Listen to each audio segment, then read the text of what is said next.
tenu une journée de grève et de manifestation. Les Italiens dénoncent un plan d'austérité injuste qui ne taxe que les riches.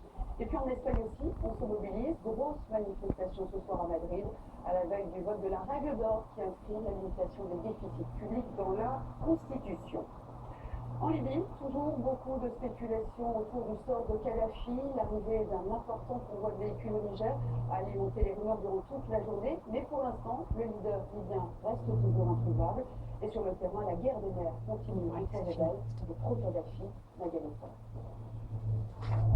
Le rendez-vous a lieu dans cette mosquée à quelques dizaines de kilomètres de Beni Walid, l'un des derniers bastions pro-Kadhafi.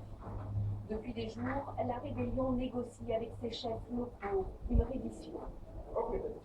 Nous avons eu beaucoup de discussions et je peux vous dire que 90% de la population de Beni Walid ne souhaite pas de fusion de ça.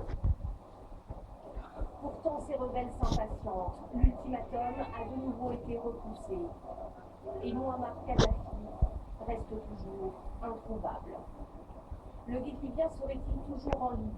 C'est ce qu'affirme aujourd'hui son porte-parole.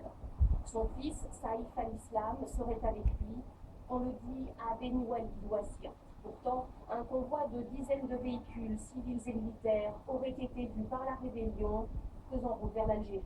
C'est dans ce pays que s'est réfugiée Aïcha, la fille du guide libyen. Le convoi aurait alors poursuivi jusqu'à Agadez. Les autorités nigériennes confirment l'existence du convoi mais démentent toute présence du guide libyen. Cet ancien chef Touareg, lui, en fait partie. Il est l'un des plus fidèles soutiens du guide libyen.